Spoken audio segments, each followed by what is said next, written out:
If you know your history, then you will know where you are coming from. And in whatever you do, seek wisdom. Knowledge is power. Inugo maka the book, Hip Hop and Igbo Culture, authored by Martin Ifeanyichukwu Ekezie Ezanumba the First, Metal of Ebona the 103.5 FM. There is a great insight in hip hop and Igbo culture. You can get this book or pick it up at a bookshop in St. Teresa's Catholic Church, Omonya, or at Ebona the 103.5 FM Ogidi. You go to www.amazon.com, search for Hip Hop and Igbo Culture by Martin Ifeanyichukwu Ekezie. For further information on how to get this book, please call 080-3916-7049 or you WhatsApp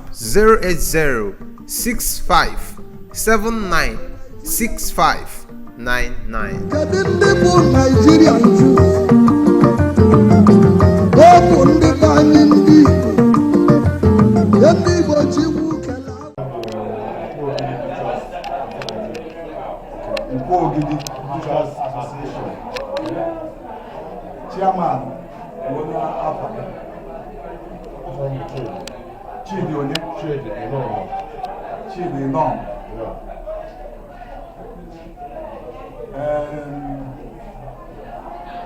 Unu na-agbu anụ ebe.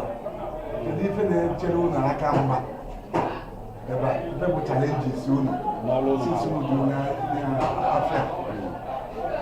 Challenges anyị na-ebu. Challenges anyị na-ebu anụ anyị na-ebu gara nnukwu ọnụ. Anyị bute mfa Igbo efi 1 million naira or 900,000. Na-erete ya, efi gara na-erete ya 850 or 870. Let me say, 1 million naira, na-erete ya 980,000. Let me say, why do I have all the two costs? Ọkọ mọ̀jẹ́ ní ìgbẹ́ni òsìlú. Ọwọ́ náà lè rí ní ìjà tó àná, ọwọ́ lè rí ní ìjà tó àná, wọ́n lè rí ìjà with meat. Ife ní ẹ̀kí change. Anụ nwere ndị pụrụ karịa ife ní ẹ̀kí ìfẹ́. Dịka etu anyị ọgwụsigo, kedu maka ndị gọọmenti ndị na-abịa na ebe ahụ na-enye unu nsogbu ebe a?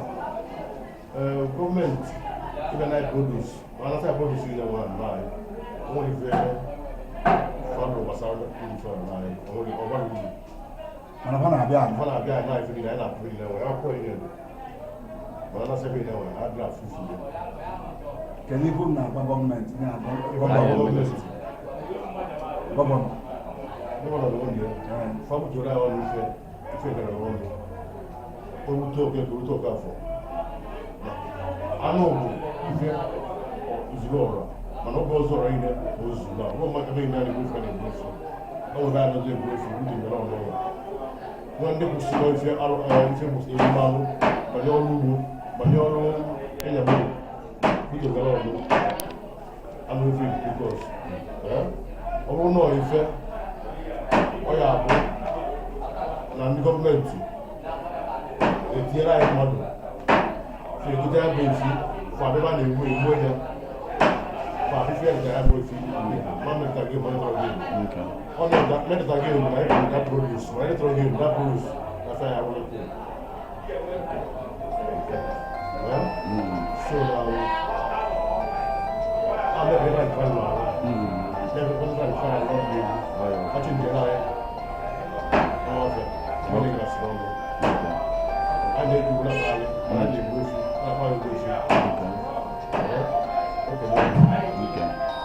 so ihe dị n'aka izu efi a kịta ọ bụrụ na ndị Igbo solu nwebe ihe dị ka cattle ranch and all of that ọ ga-eme ka azụmahịa unu dị easier. Ya ọma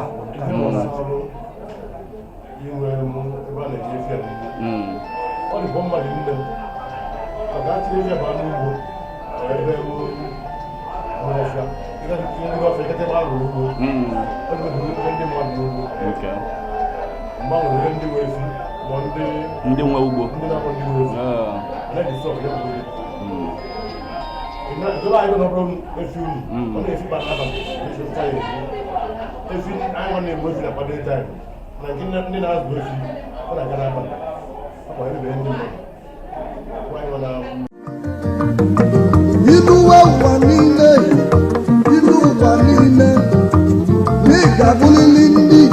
If you know your history, then you will know where you are coming from. And in whatever you do, seek wisdom. Knowledge is power. Inugo maka the book, Hip Hop and Igbo Culture, authored by Martin Ifeanyichukwu Ekezie Ezanumba the First, Metal of Ebona the 103.5 FM. There is a great insight in hip hop and Igbo culture. You can get this book or pick it up at a bookshop in St. Teresa's Catholic Church, Omonya, or at Ebona the 103.5 FM Ogidi. You go to www.amazon.com, search for Hip Hop and Igbo Culture by Martin Ifeanyichukwu Ekezie. For further information on how to get this book, please call 08039167049 or you WhatsApp 08065796599. Kedu ndị bụ Nigerian Jews? Ọ bụ ndị be anyị ndị Igbo. Ndị Igbo ji iwu kelee. Million.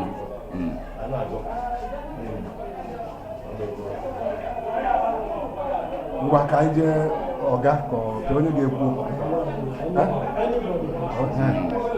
biko ọga kedu ibe kpata anụ na ebe a na-ere anụ pụta the way esi eke ikwu ya ọ dịkwa ọzọ dịka ọ na-asọ oyi unu na-eme ya n'afịa kedu afa ugbo afa ya bifo ugbu a go on. Illegally, I never. I know that I never. I usually feel myself never. I know that I won't let every week. I do that from Tuesday to Saturday. Sunday, I started that in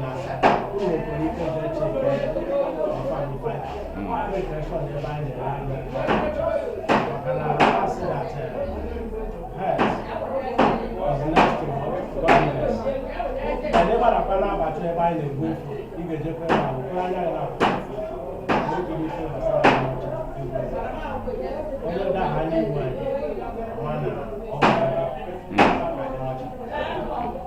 O nwere ebe si ka ndị ọrụ ndị nwe obodo ndị Ogidi onwe mgbe yuzbọ na-abata rọkọta na-ahara asụ chairman ndị nwe obodo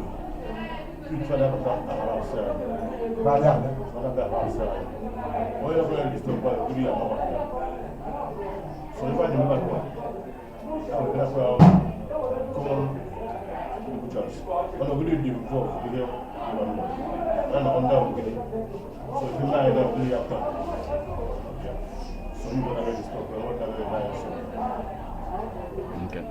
So, ka anyị na-achatakwa to ihe ugbo a okwu, open grazing and cattle ranching. Kedu nke ya ka mma, being that na ihe anyị na-ekwu ebe a kịta asọsọ anụ igbu anụ mana ka maka emi oku efi na ihe ndị ọzọ gazi. So, cattle ranching and open grazing nke ya akala anyị mma na Nigeria. ya ka nkọwa ya na cattle ranching itoyere efi ọgba ofu okwu ọha ndị mmadụ ya ọ ka mma na fa nwere ife na anụ na ndị mebife ndị mmadụ onye ọbụla achọ nke dị mma ime achọ nke dị mma mebe nke mmadụ ya mmadụ zụrụ ọrụ ya na nke dị mma nke ọzọ dị mma awere aga So, enwe business opportunities dị na cattle ranch na aga akọwala ọha na eze ka enwe ike wee nwee more investors in order to make it easier for you people. cattle runs ngwa Okay. kwuo afa go Afamugo, Iloma, Ichuku, more of a financial secretary in Nkwo Ogidi Association of Church. Okay. I believe in that now when I want that cattle ranch government too. I get it there if you're not in the Kotafaya. More private sector, sir. More private sector. Okay. I believe in Noya can be more preferable. Because now I am the money and if you are working in here, normal immunization man and mother. And I want to believe now. I see through government there for it, but not oh yeah, I am more cheaper. Okay. I see not to it, and I can do transfer and produce energy, centenary, security purpose, but there all this is now one car. Just like I feel for people now be done. Every time I know 1,000, follow I say but I say it depending on the person. But I'm not believing that government to make a web handed training. I'm not good just now. I believe in more difference than it. Yeah. Okay. So I believe now that's private system. It's more better. Okay. So that one girl was to the question about extinction of Efibo. Can you hear me say Efibo? Na Igbo because most of Efibo na abolo Efibo. And the kedu value Efibo anwe nka ị na-elekita na enwelo. Okay. Jaka chairman zanka o. Vietnam Efibo. Efibo abo ordinary cow. Now so on about food na Africa. Is more motor sorry. Efibo gara long audio braka. Immediately time if you go there, immediately time if you go there, lots of if you go 800,000. You go if you have 800,000. If you have 800,000, if you go 800,000, you have 500,000. If you go braka. I'm a gift for tradition. I'm a gift for tradition. Okay. Okay.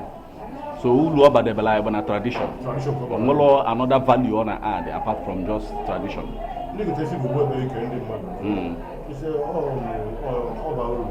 Just for men and a came. Okay. Man or draw good for a business. Okay.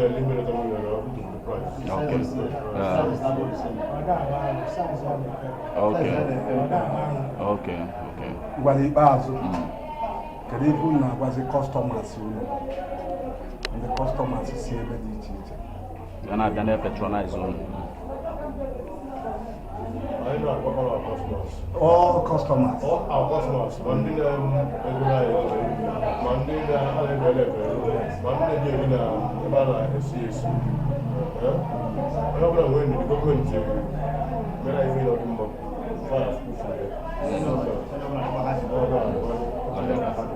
Okay, the right is on the back. But this is the 390, but I don't buy. Therefore, I don't know this in but these days, 1,000 cannot even afford it. Okay. So, no, I know you're not going to people. I'm government Kere ego na mmadụ ga-eji nwoke to gote nwa anụ nya na family ya ga-elu nwu ga-adị nọ. Family 5. Mmadụ ife ụmụaka like over 2 days. So I know 4,000 naira. Okay. For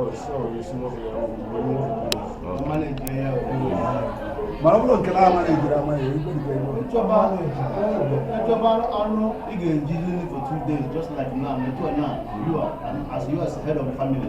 I got something new with 3 or 4 minutes. Money got about 8,000 naira. Okay. Yes. Just for you want to satisfy. What I mean, if you just don't want to respect as head of the family. So you can better 4. No, but I have 3. Only for the new down. Was better. You get 8,000. I want to sell for that 2 days. Which name are the countries were. Also, I'm not going to other things. So no. Well, thank you so much for speaking with us. Salute after the organization again and your names. Your name? Okay. Chidionye? Okay. Chairman? Nkwo Ogidi Association. Yes. Wakonye wasi apapo wapo. Afamobo. Enoma Okechukwu. Then financial secretary. Nkwo Ogidi Association. Okay. Afamobo Okechukwu. Okay. Treasurer Nkwo Ogidi Association. Okay, sir. Afamobo Okechukwu. General Secretary Nkwo Ogidi Association. Thank you so much. number. WhatsApp number. Inú wa wà nílé, inú wa nílé, ní ìgbàgbọ́lélí ní.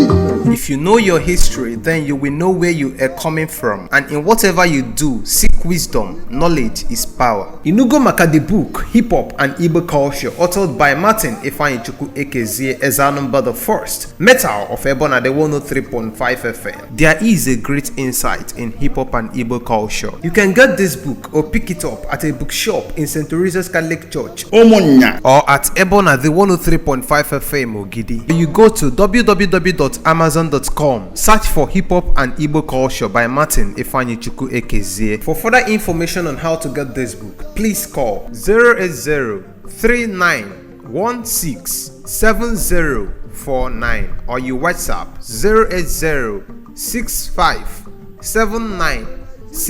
080-6579-6599. Kedu ndị bụ Nigerian Jews?